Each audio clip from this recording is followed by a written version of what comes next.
Hello. Thank you very much. This is really exciting to be here at Esri. It's such a big, eclectic group, and it's so exciting to be involved. So I've got the pleasure of introducing the topic that really everyone's been talking about for the last few months and weeks and years. And of course, by that, I mean climate change. It's such an important topic, and it's good that everyone's talking about it, because we all know how devastating it is for us and for future generations. We all know that we need to take action. But what are we supposed to do without any simple, tangible strategies to address it? Well, what if I were to suggest that we could all get involved with something as simple as the medium of dance? That would obviously be absolutely ridiculous, and you would never want scientists leading that march. But that's the kind of feeling that I want to try and generate, because the new research that we're generating at the moment is starting to reveal that there are very simple and even maybe enjoyable ways that we can all get involved in the climate crisis to actually have a meaningful impact. Because we're not talking about a huge space here. This is just the width of the atmosphere. It's incredibly thin.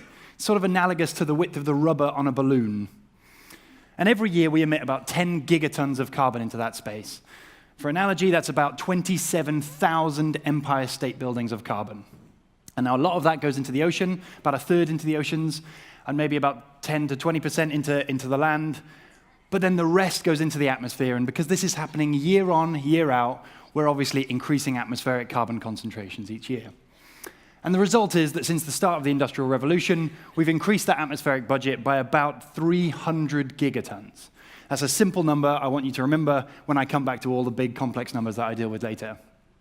But obviously, cutting these annual emissions has to be one of our highest priorities. But if we want to capture the 300 gigatons that already exists, we're going to need a really powerful technology. And until now, the most powerful solution that we have to date, or the most powerful system that we have to date, is the natural system. So this is a NASA simulation of the carbon cycle, a type of model that we use all the time to understand the climate. And you can see high concentrations of carbon at the top, indicated by red colors. But as we tick on into late spring and then summer, we'll see these red colors start to fade. And that's caused by one thing. It's the emergence of leaves on trees. This incredibly simple ecological process that every single one of us knows about regulates the carbon cycle each year. These forests are taking up about 120 gigatons every year, more than 10 times what we're emitting. But that carbon is then released a few months later through the decomposition of those leaves in the carbon cycle that regulates our climate. Given the massive scale of these fluxes, managing these ecosystems effectively has to be one of our best chances to mitigate those carbon emissions. And yet, I have to tell you, until now, restoration of ecosystems doesn't rank anywhere near our top climate change solutions, for the simple reason that we have had no quantitative information about what's possible. So if you look at Project Drawdown, this is an amazing organization that lists all the top climate change solutions. They list effective refrigeration management across the globe with the potential to store 89 or save 89 gigatons of carbon. That's the top one. If we all stopped eating meat immediately, we'd save 66 gigatons of carbon. And that's all saving future emissions. But despite the massive scale of this ecological system, restoration of ecosystems doesn't even place in that top 20. We don't even know where to put it because we've had no quantitative information. Even last week, John Oliver, the bastion of all knowledge, listed through all the best climate change solutions, listing technological solutions and geological engineering type solutions. But restoration of ecosystems did not place. Again, we have no idea of what's there and what could be there. So when people say, go out and plant some trees, you say, oh, maybe, but what's it really going to do? Well, that's what our lab's trying to address. And the limitation is that until now, our understanding of the global system has been dominated by satellite data, which is amazing. It's providing incredible global coverage of greenness and canopy cover across the globe. But it cannot tell us what's going on below that canopy surface. So for that reason, we didn't even know the very first thing about our global forests until very recently. We didn't know how many trees there were to begin with. There was a satellite-based estimate of about 400 billion trees, but with some simple back-of-the-envelope calculations, we knew that that wasn't likely to be accurate, and certainly what we really knew we needed was boots on the ground. People actually taking real measurements on the ground in forests all across the globe. And so, as a naive postdoc, I thought this was going to be an easy undertaking, and I start emailing people. And the process revealed that we ended up getting data from 1.2 million locations across the globe. These are scientists or national forest inventories, and at each one of these tiny little green specks, we've had information from someone standing on the ground, just counting trees and deciding how big they are. With that information, we can now tie it together using a GIS platform, and we can use machine learning and artificial intelligence to figure out how many trees exist in which types of ecosystems. And using, again, by extrapolating those models, we can fill in all the gaps across the globe to generate a global map, the first quantitative global map of the world's trees, showing that there are, in fact, about 3 trillion trees on our planet. So that's about 7 or 8 times more than that previous estimate. But again, by characterizing which ecosystems can support which numbers of trees, we can also say that there's room for an additional 1.2 trillion trees if we manage those ecosystems right. So this is just the very start, and it's actually a presentation that I've given previously at the Esri UC conference. So it's just sort of the start, the insights. But knowing about the number of trees can't really get at biomass, because what we need for biomass, or what we need for carbon storage, is to understand how many trees, but also their size and the species composition. We need to know what species are in there. But because we have all of that information, again, on a geospatial platform, we can add those layers and layers of information together to generate a really rich understanding of the world's forests. And we can show that currently the world's forests do store about 450 gigatons of carbon, slightly over. But what we can also say is, if humans were to be eradicated from the planet, or let's say humans never existed, those forests would store about over 800 gigatons of carbon. That's a big difference. Now, obviously, humans do exist, and I'm delighted that we do. And so most of these areas are either currently existing forests, or there's urban land, which we all need to live, or there's agricultural land, which we all need to provide our food. So if you subtract all of those areas, we actually end up with a map showing where forests could be restored in areas that they would naturally exist. And that information allows us to quantify an impact of restoration. Unfortunately, I can't share the exact numbers with you because that publication is just going to come out in the next few months.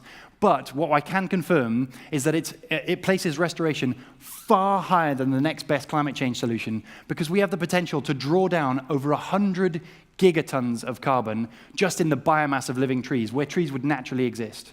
Remember, that's outside of urban and outside of agricultural land. But the story doesn't stop there, because we all know that trees are very useful for drawing in carbon.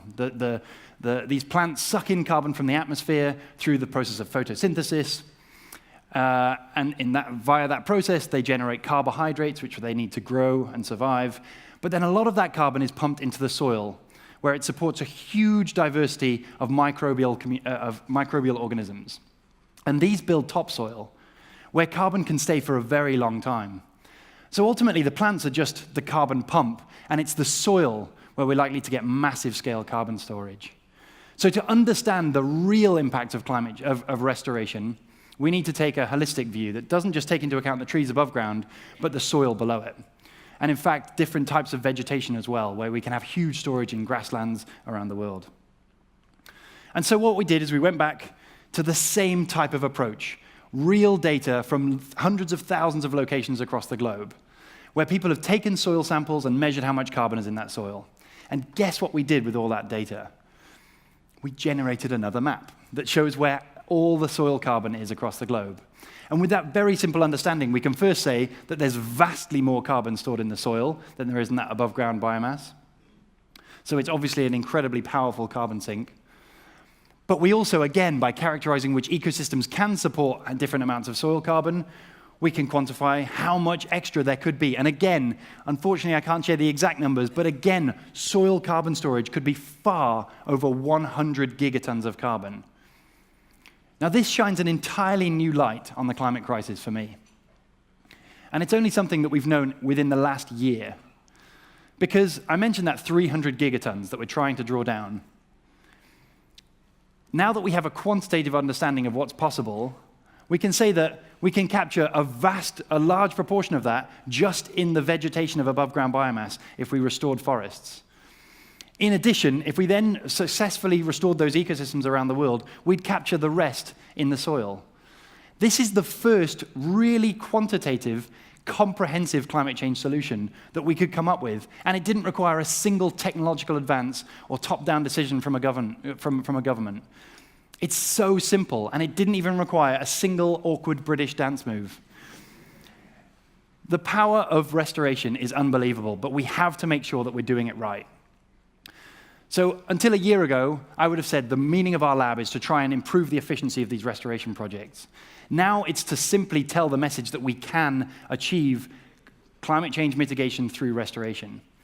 But we have to do it efficiently, because every penny and every minute spent on restoration, if we do it inefficiently, is a minute lost. And at the moment, it's been estimated that about 30% of trees that are planted in tropical regions actually survive until maturity.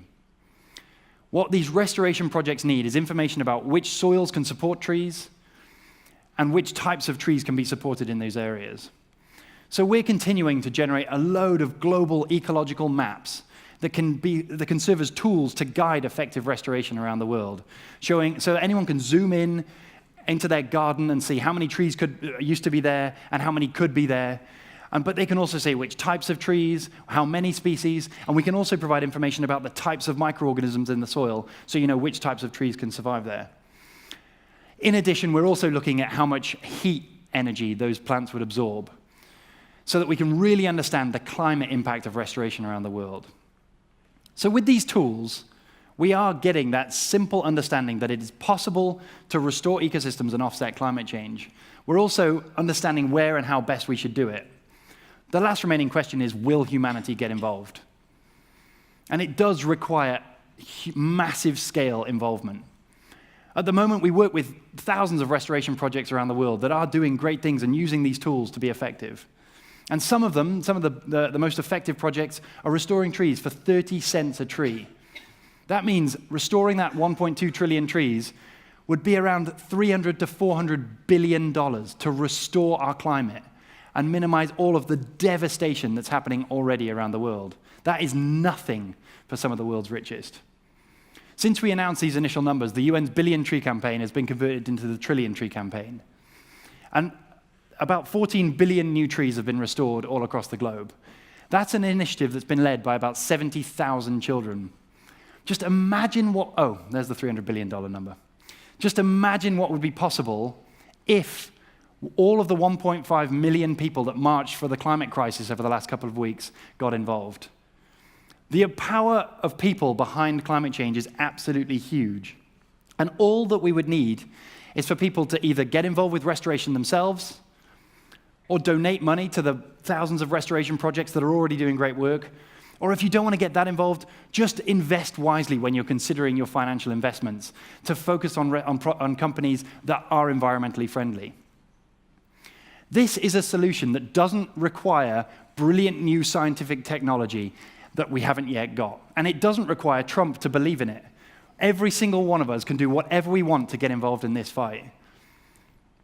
I have to reiterate, until a year ago, I would never have been giving this speech. It's only in the light of this brand new global scale quantitative information that we can say there is a simple and, I'm going to say, enjoyable climate change solution that we could all get involved in.